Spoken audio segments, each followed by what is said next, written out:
All right, so I think we're good to go, right? Yes. Perfect. So as introduced, I'm gonna talk about building end-to-end machine learning workflows. So we're switching topics a little bit here with Kubernetes, CubeVlog pipelines, and Barth, one of the very famous NLP model architectures. And my name is Antje Barth. I work as a senior developer advocate at Amazon Web Services. And just before we start with the session, a couple of words about me. So next to working as a developer advocate, I'm also co-author of the O'Reilly book, Data Science on AWS, which is coming out early next year. You can have a look here at the website if you're interested in that topic. And I'm also co-founder of the Düsseldorf chapter of Women in Big Data. Prior to joining AWS, I worked at companies such as Cisco and Mabar. All right, so let's have a look at the agenda for today. So I'm going to start with a brief introduction why we're talking about machine learning with containers and in particular on Kubernetes.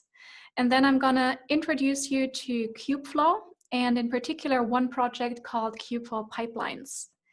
And then we're going to see a demo. So we're going to build our first Hello World example with CubeVlog pipelines.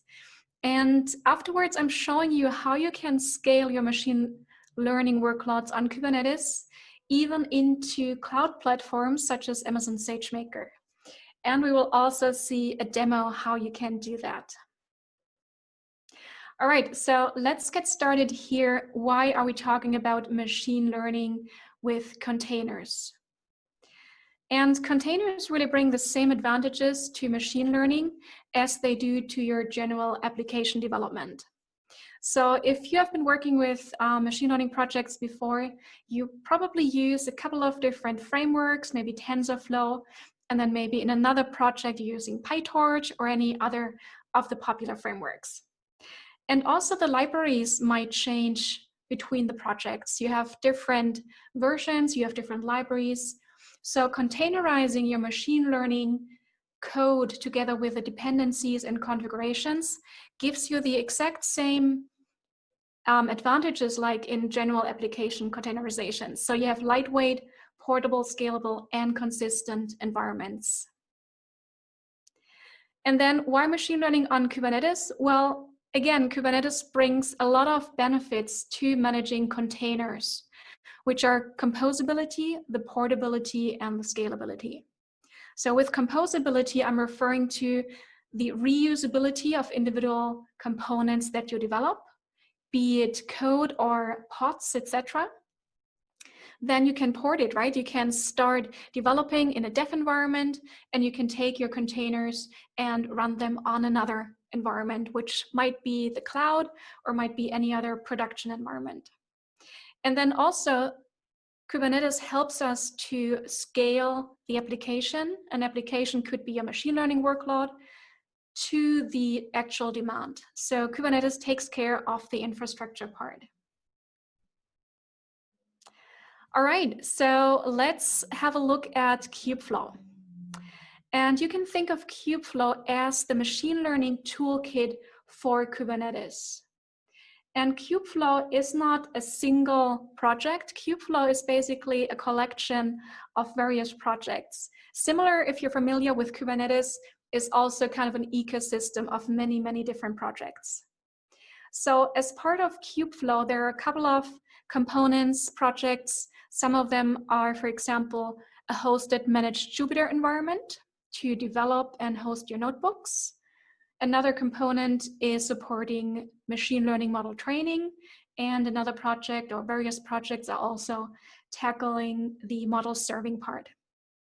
And in this session here, we're going to focus on the CubeVlog pipelines in particular, which are giving you the capability of defining those end-to-end machine learning workloads. All right, so that's really the use case for this session. So let's have a quick look at machine learning pipelines in general. And if you've been working with machine learning before, that probably looks familiar. Before you can even start developing the model and training the model, there's actually a lot of steps involved to, first of all, get the data ready. So once you have your data, you have to analyze and see if there's maybe some missing values, and maybe you have to clean the data, etc., combine a couple of different data points, features, etc. So you transform the data to actually fit whatever machine learning algorithm you're using to solve the overall problem. You validate that the data is exactly what it's supposed to look like, and then you're basically creating this training data set for your machine learning model. And then you can start with the model development, right? So you prototype the model, develop some code, and then you keep iterating, tuning the model until you really find a good combination of parameters and code, and you have a model that is performing well. And then you would train it at scale, meaning you run it across all of the available training data, and then you deploy it into a serving environment to give you the predictions. And even then you still have to keep monitoring and check on the model performance, and yeah, iterate and retrain a new model in case you need to evolve it, which is pretty much every time, because real-time data changes every day. All right, so how can CubeVlog pipelines help us here? The project CubeVlog pipelines comes with a user interface, which makes it actually pretty nice to manage and track experiments. You can see it here on a screenshot, and we will also see a demo here in a little bit. And it also comes with an engine to schedule those multi-step workflows. So you're defining this workflow, this pipeline, and then CubeVlog takes care of executing that. And the defining you can do with an SDK, which you can pull into your notebook environment. All right, so let's look at the pipeline in a little bit more detail. So a CubeVlog pipeline is made up of a couple of pipeline steps, as we just saw. And each step is a component which is implemented as a container. So you create container images which host your actual code you want to execute in that step. You define any inputs and outputs and some metadata. And you have probably more than one component. So for example, this could be a training pipeline where you first have a little bit of pre-processing of the data, then you have a model training step, and maybe the last step is the deployment. So what do I have to do to actually start creating the pipeline? So first of all, as we can see here, you need to have some code. So a Python function in many cases that could be defining your model training or any other code you want to execute. Then you're wrapping that code in a Docker container image. And for CubeVlog pipelines to understand this, we have to convert this into a CubeVlog pipelines component.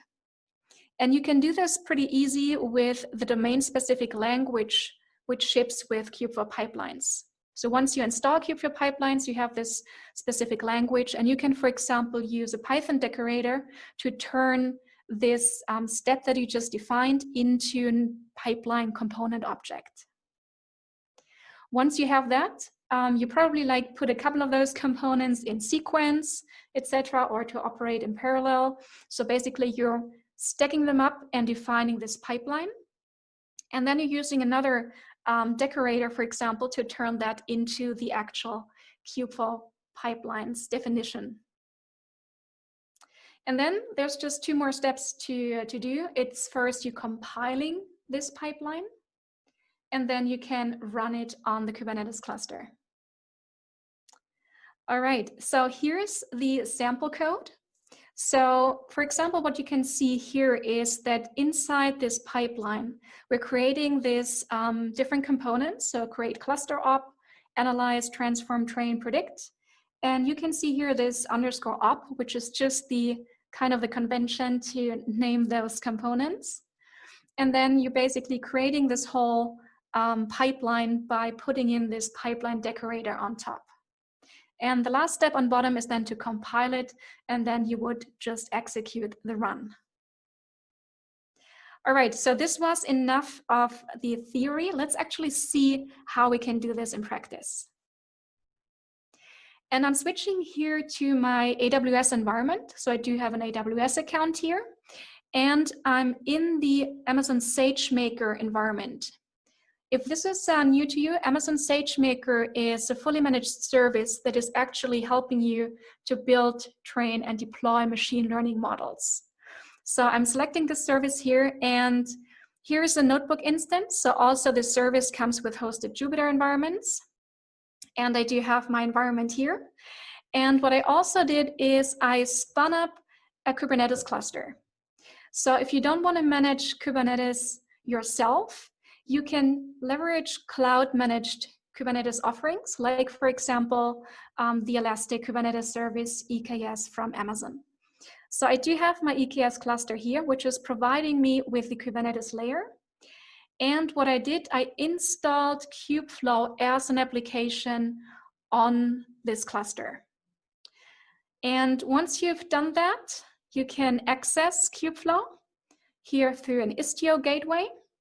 And this is basically the first entry point. So once you install CubeVlog, and the instructions are listed on the CubeVlog project side, you then can access here, for example, through this UI. And you can see here on the left the different components which I mentioned. So there's the pipelines component, and also, again, Jupyter environments, and also some artifact store and model tuning capabilities.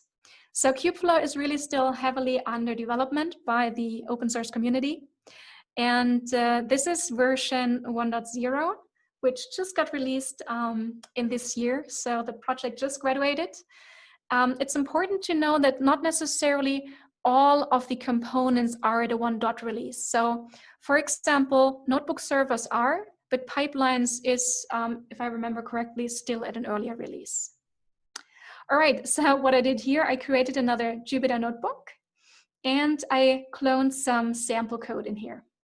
So I'm connecting to this Jupyter, and here we have a notebook, and I'm going to show you now how to create a very simple CubeVlog pipeline. So think of this as really the hello world example. All right, so what do we have to do? So first of all, we have to install the CubeVlog Pipelines SDK. And this is what I'm doing here. So I'm doing a very simple pip install, and I'm pulling in a CubeVlog Pipelines version. So in this example, I'm pulling in the 0.129 version. All right, once this is installed, I then have all the specific components available. And the first step is to create a Python function, which will execute something. And then we have to put that into a container. All right, let's see how we can do this. So first of all, I'm importing CubeVlog pipelines with an import KFP. And I'm also importing the domain-specific language, which is called DSL. And then I'm defining the actual code to execute, which in this example is a Python function. And it's simply adding up two numbers. And you can see here, it's returning the container op, which is a generic component to execute. I give it a name, which is calculate the sum. And I'm using a very simple Python Docker image. And the command to execute is just the Python command. And I'm adding the two numbers, which I'm getting here, the A and B, and writing this out.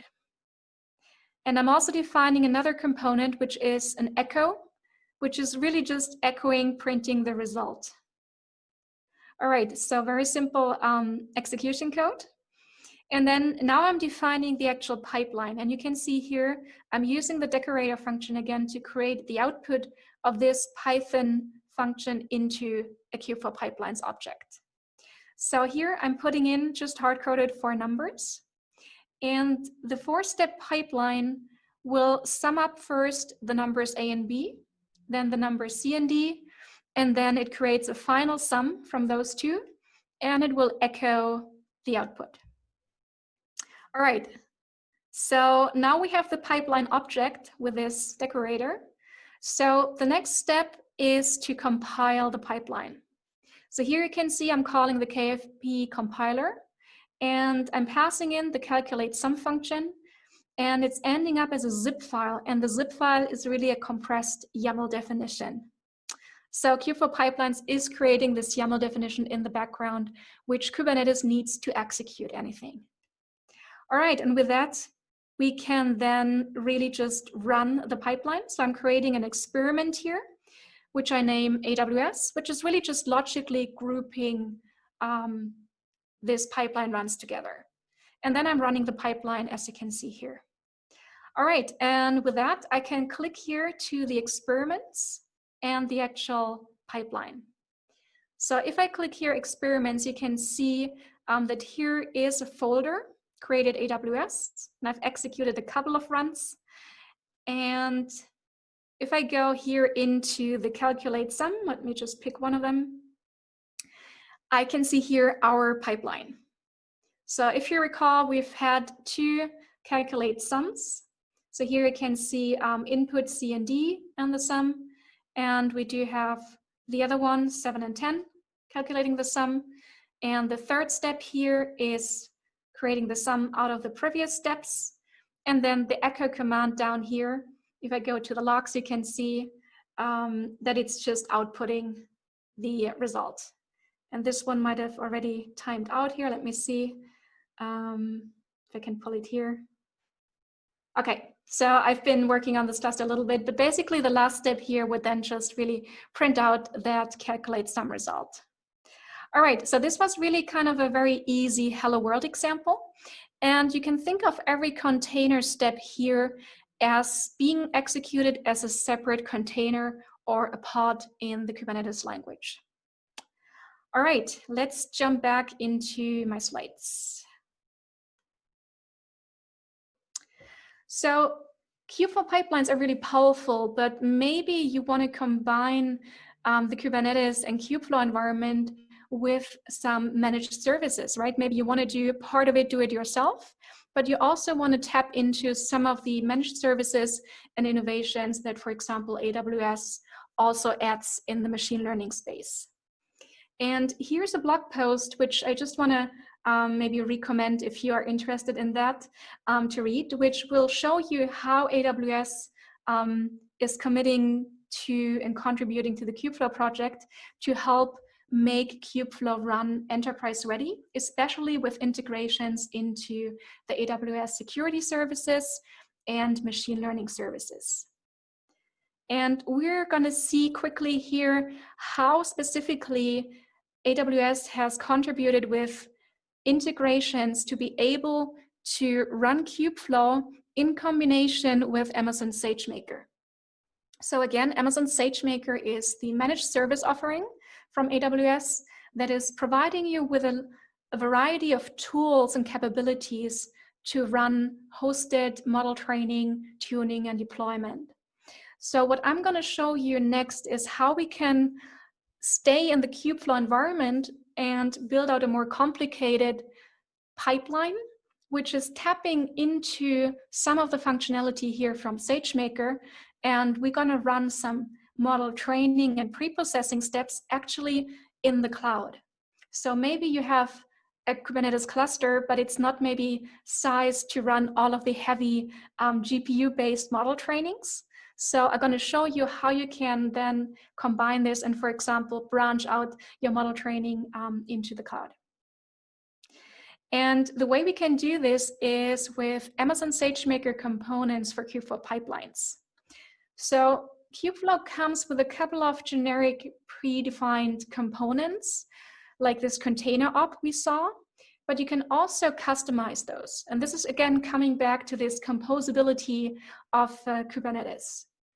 So AWS built a couple of SageMaker components which you can reuse as part of the CubeVlog pipeline to set up specific steps that get executed on the cloud. And it's supported for the model training as of now. We can do hyperparameter tuning from AWS. We can integrate with the data preprocessing, model deployment. You can run batch transformations on input data, and also ground truth, which is a managed data labeling service. All right, so best see in action, I guess. So let's jump to another demo. So here I'm jumping back into my Jupyter environment, and we're gonna now build a more complex CubeVlog pipeline. And the use case here is that I'm taking a pre-trained NLP model, natural language processing, called Barth. And I'm going to use a data set which is customer reviews. So from Amazon.com, there's a public data set which you can use to experiment with NLP, which has 130 million customer reviews coming from the Amazon.com marketplace. So customers that provided reviews on products, and we're going to take the actual review text, and we want to train this Barth model to predict a star rating. So if I say, I really love this product, the model should return a 5 for being the highest star rating. And if I say the product is okay, it should maybe return a 3. All right, so we can do this by actually taking a pre-trained Barth model, and then we have to do some feature engineering. So we have to convert the raw input text, like I love this product, into Barth embeddings, which is really just the representation that the Barth model expects. And we're also gonna convert it into TF records. I'm gonna use TensorFlow in this example. So we're gonna transform the data into TF record format. And then we're gonna add a classification layer on top of the pre-trained Barth model. And this step is called the fine-tuning, where we tell Barth to actually give us these classifications for any input data. All right, so this is the use case. Let's see how we do this. And again, the first step, I'm installing some Python SDKs. First of all, I'm installing now an AWS Python SDK, Bodo 3, which I can use to interact with the AWS services. And then second step, I also again install the CubeVlog Pipelines SDK. All right. Then next, I'm setting up some environment variables. So because I'm interacting with the AWS cloud now, I need to define my account IDs, buckets, any IAM roles, which gives me access to operate with the services. And then we need data. So here I'm copying down the public data set into a privately hosted S3 bucket. And I'm just pulling in here 3 categories of reviews. So I'm not pulling in the 130 million, just to keep the job running in a shorter time. So I'm doing it on a subset of data here. And then I start building the pipeline. So for this, I again pull in here CubeVlog Pipelines. I'm pulling in components. I'm pulling in the domain-specific language and some specific AWS extensions. And then we can start using those custom components. So here, for example, I'm downloading the component to do Sagemaker pre-processing, for doing training, for doing model registration, and the model deployment. And you can see I'm downloading those components from GitHub, from the actual CubeVlog Pipelines project. All right, then for the first step, we want to do the feature engineering. We need some code. And I do have my pre-processing script here, which is a Python script, which is pretty extensive. So I'm installing all the machine learning specifics, scikit-learn, TensorFlow. I'm pulling in the pre-trained Barth model from Hugging Face. So in this case, I'm using DistillBart, which also comes with a tokenizer, which we will need to tokenize the input data. All right, I'm skipping a little bit over this text. It's very specific to the Barth model, but if you're interested, feel free. All of the code is shared in the GitHub repo, which is also in the slides. So here I'm creating the code to really tokenize the input data and transform it to TF record. All right. Then I'm uploading the script here to S3, so I have it available. And I also do have the training code. So here's the Python code to do the actual model training. Again, pretty extensive here, passing in arguments, building the model, etc. All right, I have the 2 scripts available now, and I can package it up and have it available in the 3 bucket. And then I'm defining some helper functions here. So for example, processing the inputs, and I'm telling here where to find it. So this is pointing to the S3 bucket, for example, sets them some parameters to interact with S3. It also defines where to put the outputs, where to find the training input, etc. All right. So a little bit more of setup here, but we're building a more advanced pipeline. All right, so let's start with the actual pipeline. And here again, I'm showing you how you can use the decorator. Now we're building this bird pipeline, passing in my execution role for AWS, bucket definitions, the region, where to find the input data. And then also for the Docker images, I'm using predefined AWS Docker containers, which are already optimized to do TensorFlow training with a specific framework version, TensorFlow inference, etc. And you can use those Docker containers and customize them as you need. All right, and then I'm doing some parameters here. So I'm passing in some specific parameters for the BERT model, like max sequence length. I'm defining a data split between training data, validation, and test. Defining again the S3 buckets. And then I'm starting here with building the pipeline. And you can see I'm using now the Sagemaker process op. So here is basically the code to provide which AWS processing jobs need. And processing job is a managed component which runs your code in a distributed fashion. So you can use those to, for example, do those feature engineering tasks. All right, then I'm scrolling down here. The next step is to train. So here's a little bit of input first, training channels, where to find those train, validation, and test data, which is the output from the processing job. I do have another bunch of hyperparameters here, which I'm also building up. I want to make sure I'm taking care of metrics like training loss, accuracy, validation loss and accuracy, etc. And then I'm defining this training component here, where I'm basically just passing the arguments needed. And then for the deploy, we're creating the model, again here with a custom component, Sagemaker model up, and I'm also deploying the model then. All right, so last step, compile the model. And we can see here it's zipping up again. And if we look into the zip, we see a pipeline YAML, which I mentioned earlier. And you can also just cut the pipeline here and you can see it's all of the YAML definition that CubeVlog or Kubernetes needs to actually understand and then run everything. All right, and then as a last step, we run the pipeline. And I want to show you here the output. So if I jump here into my pipelines environment, I can see the 4 steps. And I can click on each step and see the configuration. So all of the information that we passed. So the first one was processing the data. And the output are here the transformed train, validation, and test data sets, also converted in tokens and in TF records, TF record file. And then the next step here is the Sagemaker training. So here I'm running the model training. And then we're creating the model and we're deploying the model.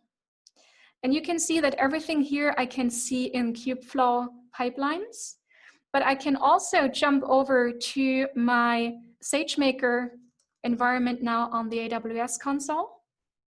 And I'm going to show you that those steps got executed now here on the cloud. So here are my processing jobs. I had a couple of them running. And if I click in here, I can see, again, all of the settings. The pre-processing ran for 137 seconds. So you only get billed for the time the job is actually running. And we executed this across 2 instances of this type, which I selected. And you can see, again, all of the outputs here. And it stored the results in an S3 bucket. And then we had a training job, which executed here. And you can also see here that it picked up the training data and then executed the model training. And this one ran for 1,000 seconds. And you can see I just chose 1 instance here, etc. All right, and as a final step, we created a model and also deployed the model as an endpoint. And in this case, if you deploy a model endpoint, you will receive an URL, which you can embed into your applications to then call and receive predictions. And we can test this as a last step here. If I jump back to my notebook. So I pre-executed everything because it will take some minutes. And if you have this endpoint deployed, you can then here query it, and we can also query it from the Jupyter Notebook. And I'm passing in a sample review, loved it. And this will give me a star rating of 5. So my BERT model is doing a good job. And if I change this to the worst product ever, you can see here that the predicted star rating is suddenly a 1. So we do have now a pre-trained BERT model, which we fine-tuned to customer reviews, and also use CubeVlog pipelines to run the whole pipeline, train and deploy the model, and we can also see the predictions. All right, and with that, I'm almost about to wrap up here. So you can use CubeVlog to use an open source project to help you build your machine learning pipelines. It's very portable, composable, and scalable because it runs on Kubernetes environment, which comes with all of the benefits that Kubernetes brings. So you can leverage all of the projects if you want to add CI, CD, etc. to this environment. You can leverage pretty much any of the CNCF projects that support Kubernetes. And you can also integrate with, for example, AWS services if you want to enrich the experience with a couple of more functionalities. So for example, if you want to leverage the spot training coming with AWS, you can integrate that, and with spot training you can get up to 90% in savings, for example, by using those spot instances in comparison to the on-demand instances. You can use GPU for model training, etc., even if your Kubernetes cluster doesn't maybe provide you with GPU nodes. So you can really mix and match and enrich the CubeVlog environment with those components which integrate into Amazon SageMaker. All right, and to get started, here are a couple of links. So all the code, I put in here the links to the GitHub repo, and you can also find everything here under that first link if you go to github.com data science on AWS/workshop. And I've also added here the blog post about the enterprise-ready CubeVlog and the official links to the GitHub or to the CubeVlog project site that explains how to get started for CubeVlog on AWS. And with that, thank you very much for the time. And I think we do have a couple of minutes here to address any questions. Thank you, Antje. Right now we don't have any questions in Q&A, but if anybody asks, just a comment from you. It's most information session. Thank you from Ritu, and I second that. It's very informative session and very concise. That you probably answer all the questions already. Yeah, thank you very much. And feel free to reach out. I put on my Twitter handle. You can reach me pretty much on all of the social media platforms if you have any questions coming up at a later point. Also, if you're working or thinking about to work with CubeVlog, let me know. We're always interested in hearing feedback from the developers. So let us know, let me know if you're looking at working with CubeVlog, and yeah, your plans. And I see there's a question coming in, any other options besides EKS? So CubeVlog requires Kubernetes. It doesn't require EKS, of course. So if you have an on-premise Kubernetes environment, you can use that, of course. Any of the other managed Kubernetes environments, yes. So next we have our keynote. Our keynote speaker is Srini Gurapu. He is a VP of Products Design and Innovation at Claris, which is a subsidiary of Apple.